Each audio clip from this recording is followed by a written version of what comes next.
Welcome, welcome, welcome. What's up, everybody? I am Jess. You're watching Keto Rewind. Today is a week 155 update of my keto transformation or my journey to rewind my health from a morbidly obese weight to a healthy weight using a ketogenic lifestyle. So today's episode is going to be recapping the Rewind 90 challenge, month 1 or 31 days in. I'm going to grade myself on how I think I did, what I learned, and then also the plan for the week. Before I jump into that, let's talk about the past weekend.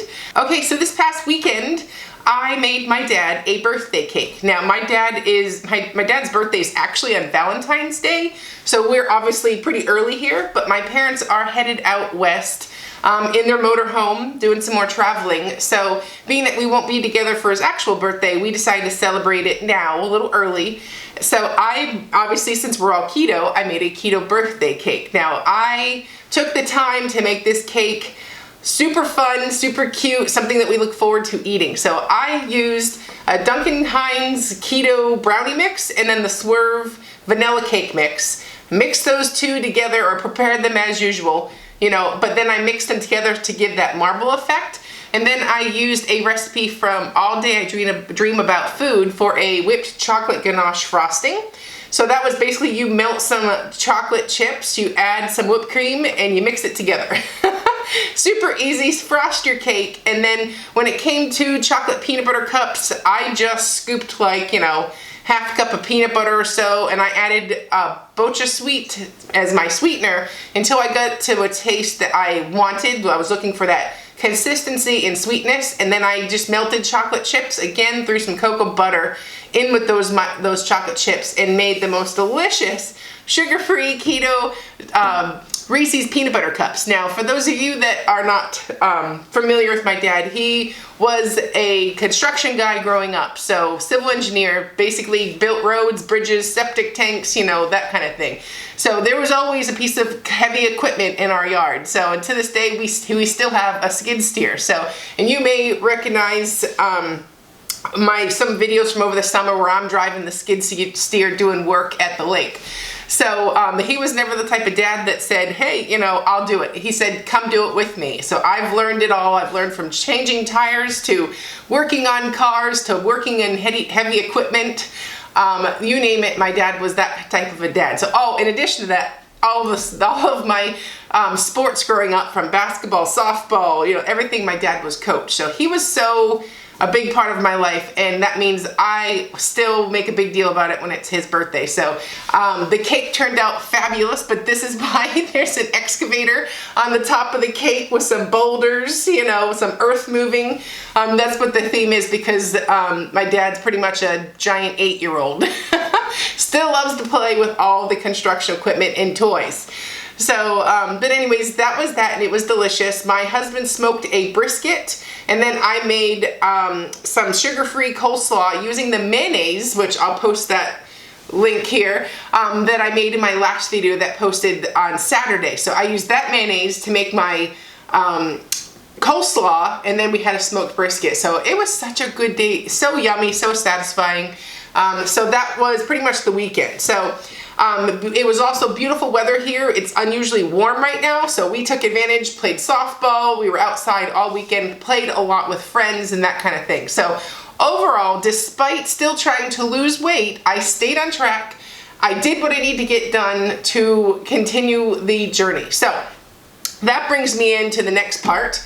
How did I do for the month of January? So for those of you that are just now joining, I like to do monthly weight loss challenges, things that I'm already doing that I just share with you, and a lot of you join along. Some of you just support me in my journey.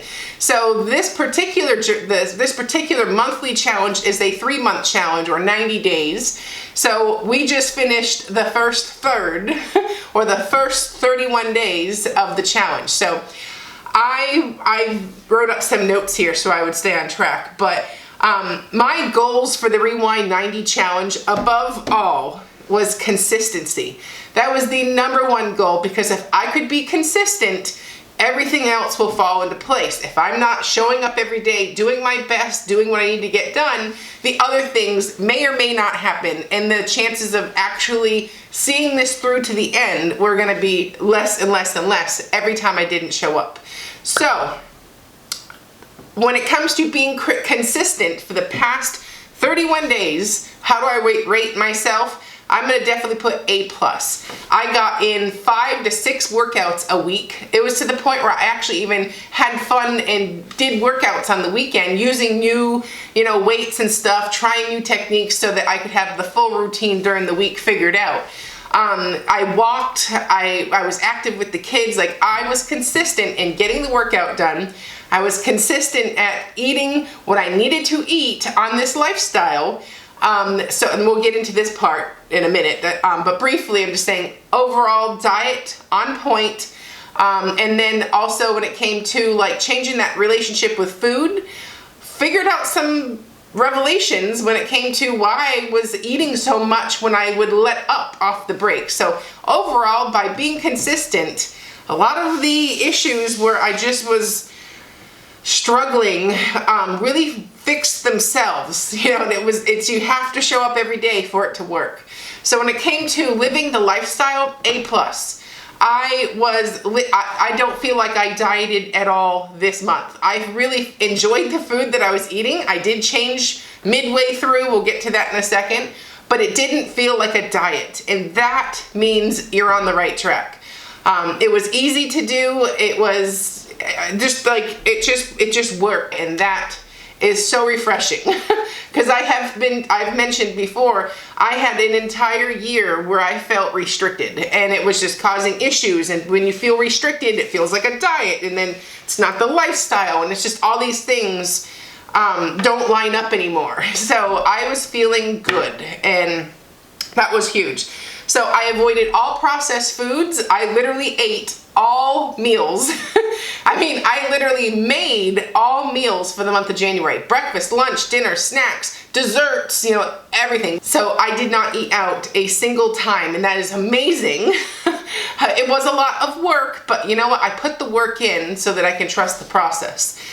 So that was huge. So A+ there. The next one is, did I have patience with the process? I'm giving myself a B-. 2.5 weeks into the challenge, a lot of you might have seen from the dumpster fire video, I hopped on the scale, and after knowing or looking down on my body and seeing that I'm feeling and seeing changes, let's see if the weight was never allowed. It was never a part of the challenge to weigh yourself in the mid-month. It was first of the month, last of the month. That was my challenge. So I snuck a peek, and it backfired on me because there was no change. So I'm giving myself a B-. But had I not hopped on the scale, I would not have had a chance to learn more about my journey. And that is, for one, I had a slight panic, so I went right back to keto from low carb. I went right back to keto, no thought process, just did it, and then managed to stick with it. But then I realized that the long day, it kind of like, that was a good thing. I'm still keto. Like, it kind of worked out for me. So like this like minor dumpster fire, I blew everything up, and then everything came down, and it's like, okay, nobody died, the show goes on. So had I not had that moment, I don't know if I would have had the clarity that I have now. So although it was not a good choice at the time to hop on the scale and get a check of the scale, because if I did that, I wasn't trusting the process. I don't regret it now because I'm really on the right track now. Like, I'm really happy eating keto, which was like really weird. With that said, defining weight loss with success. So do I associate how much I lost this month with my success? And I would give myself a B- for that same reason. In the middle of the month, 2.5 weeks into the journey, I hopped on the scale because I wasn't believing in it. I was tying all of my effort into what the scale showed. So we'll get to the weigh-in, but I'm saying, like, I was defining my success with the scale, and it backfired on me. And so the scale does not represent success. It's just a blip of one of the metrics. that we use to check on things, but it's not the end all be all. So the next ones that I take before pictures, before videos, measurements, all that stuff. Yes, so I will post those towards the end just so we don't make this video super long. But I gave myself an A+ there. Did I stay in my own lane? I would give myself an A-, and that is because there was a lot of criticism to my journey this month, and I gave it too much attention. Like, I stopped thinking. It was a distraction to my journey. So yes, I did address a lot of people who had ditched me because I went from keto to low carb as if that was an enormous step in the wrong direction. But a lot of people left. Like, I am shocked how many people left. I mean, if you haven't searched a keto recipe and had a low carb one show up in its place that you ate, that it makes no sense to me, but that's okay. I don't want those people following me. They never supported me. They were here for the wrong reasons, and they didn't know how to trust the process. So for those of you that stuck with me while I'm figuring this out, love you from the bottom of my heart. Thank you for being here. Thank you for doing this with me and for cheering me on. But it's also a reminder that I need to stay in my own lane and not care what everybody else thinks of how I'm losing my weight, how I'm getting to my goal. The point of this channel is to share with you my journey, and by sharing my journey, I help the whole reason I put myself out there is to inspire you or to show you that you can do it too. If this girl can do it, you can do it. So next one is did I make my weekly meal plans as I originally sought out to do? A+. I had a planner.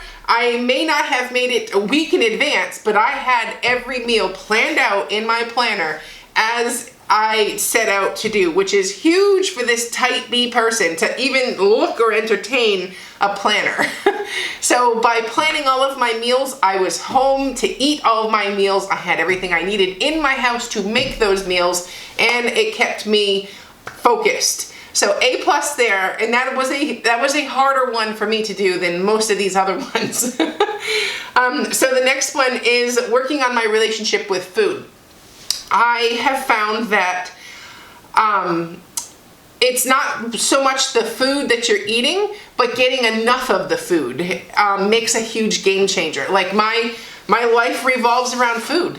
So I need to have a positive relationship with food. I need to not eat things for certain reasons that I believe in and live by, and I need to eat certain foods that I believe in for certain reasons. Like, I needed to just really overhaul my relationship with food and allow myself to still live my life with food in my life, but also not make it the end all be all and fill my experiences in my day with things that also aren't food. So that means moving my body, reading a book, doing stuff with my kids, going shopping, organizing a closet or a pantry, or I got so much stuff organized this month that I had been meaning to do for so long.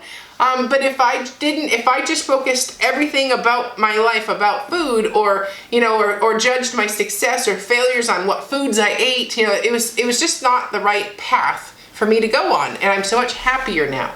And then, so the next one, everybody wants to hear this one. What's my weight? What's the status of my weight? So I started the month off at 219 pounds. So 219 was the start. I am now 214 today, so it was a 5-pound loss. Now, when I first hopped on the scale, I was kind of disappointed. I wanted that number to be more, but I literally spent so many hours in my garage gym this month. I know I changed body composition. I know, you'll see with my pictures, I am looking a lot more toned. My face looks better, my arms look better, my back looks better, my lower belly, it definitely, there is change. It doesn't all show up on the scale because obviously muscle does weigh more than fat, but I still had 5 pounds lost. So despite it all, I earned every pound of those pounds this month. I earned that. There was a lot of blood, sweat, and tears to get my 5 pounds. So yes, it'd be great if it was more, but dang, am I happy that I even have 5 to show for it. So, it was nice at my, this first month ended on my weigh-in day because I'd have to make another video tomorrow for February 1st. So it worked out perfectly, but I am not weighing myself again until February, if it's a leap year, I don't know, February 28th, unless it's a leap year. The last day of February is my next target, because why? My goal is not the scale. That is not the definition of success. So I really need to try and get an A+ on that metric or that goal for the month of February. And it is so hard not to look at the scale, but you know what? I named my scale Karen. Karen, sometimes I don't want to put up with her shit, you know, like there's no point in seeing Karen every day. Karen makes me mad. Karen is mouthy sometimes. Karen I don't want to hear what Karen has to say every day.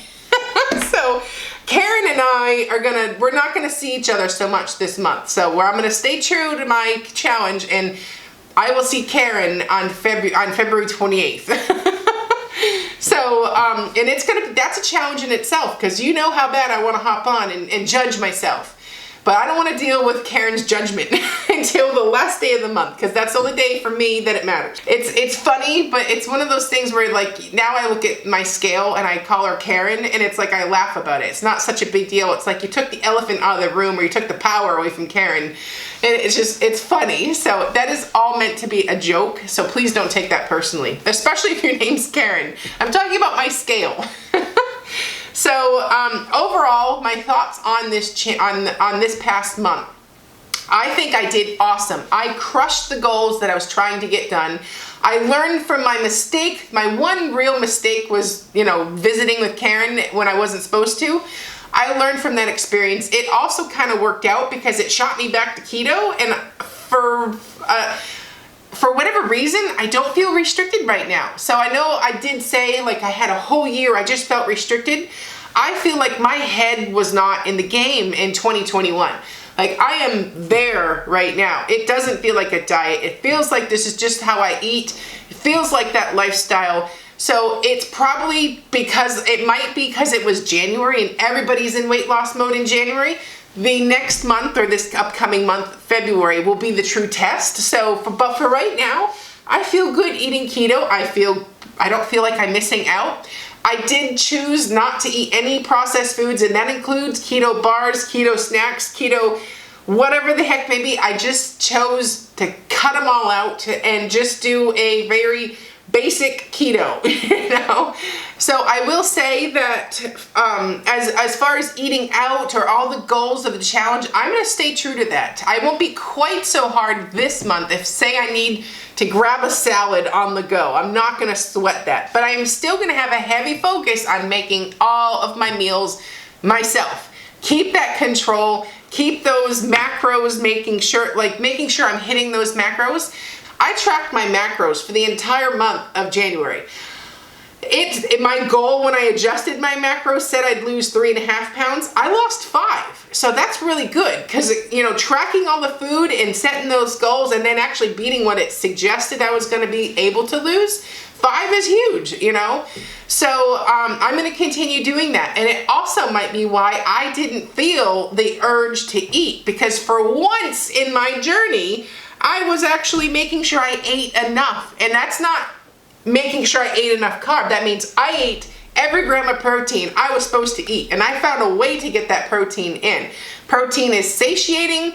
You hold on to it in your belly longer so you don't get those hunger spikes. You know, like it stays with you longer. In other words, it takes more of your body to burn off protein than it would be if you ate carbs or fat. So, like the thermogenic effect of food. So it was so important to eat enough. So I will continue to be eating or to tracking everything that goes into my mouth. Maybe after the challenge is over, after the 90 days, I'll let up, but I will still be doing that. So with that said, being that I'm eating all of the calories I was supposed to be eating, so for the first 3 weeks of January, I ate at a 1,600 calorie daily amount. Then for the past week, I bumped it up to 2,000. So I felt like I just ate so much food last week. But I did that on purpose. I did that with intention, and that was to keep my my metabolism up so that when I get to my goal weight, I don't have to sustain that goal weight at 1,000 calories. I want to be sustaining my goal weight at 2,000 plus calories. So that's why I did that. And also, yes, that means I did not lose as much as maybe I could have because I ate it at maintenance for the past week, but I'm not messing with my metabolism. I want to eat the calories that are allotted to me, you know, and that has made me feel less deprived. Maybe this whole thing, I'm onto something right now, but right now it is working. Eat enough. Now you don't feel deprived. Now your life doesn't revolve around food. Now you want to keep going. Now you're trusting the process, like it's all coming together. So overall, those are my thoughts, and I am sticking with this, and I feel so good. So I will next go to see some pictures, and also I want to say, speaking of pictures, take the before pictures, please. If you haven't already, please take those pictures. I even stepped it up a notch and did like befores of my exercising so that I can see the definition in my back from where I started to where I am at the end of the challenge, you know, like what my arms look like versus the end of the challenge. You know, it's not all about, you know, your stomach, you know, like I wanted to take some before videos so I can actually see the work that I'm doing, and that those videos, I'll share one here, but like I have a couple of handful before photos you've seen a million times. I wish I had a ton more. Like I literally have like day one, like a couple different ones and a couple more throughout that month, but I didn't take a ton because I was embarrassed and I was trying to get good angles too to make it look like I wasn't as big as I was. But now looking back, I wish I had a ton. I wish. So I'm making sure now that I'm taking the pictures, even if it doesn't flatter me or it doesn't make me have the warm and fuzzies. But one day I'll be happy I have these pictures to reflect back on. And then this week I'm back to 1,600 calories for my cut or my weight loss mode again. So we're gonna see at the end of the challenge how that's all working out to me. But right now I feel good. I don't feel starved. I feel like ready to go again. And when your head's in the game, those little things make a difference between keeping you happy with your progress and feeling like you're missing out or deprived or you're dieting and all these. It's funny how it all comes together, but you have to try it. You've got to trust it, and you have to put all 110% of you into this. And because if you're not willing to put in the work, you will never lose the weight. Point blank. I will see you at the next video. Bye-bye.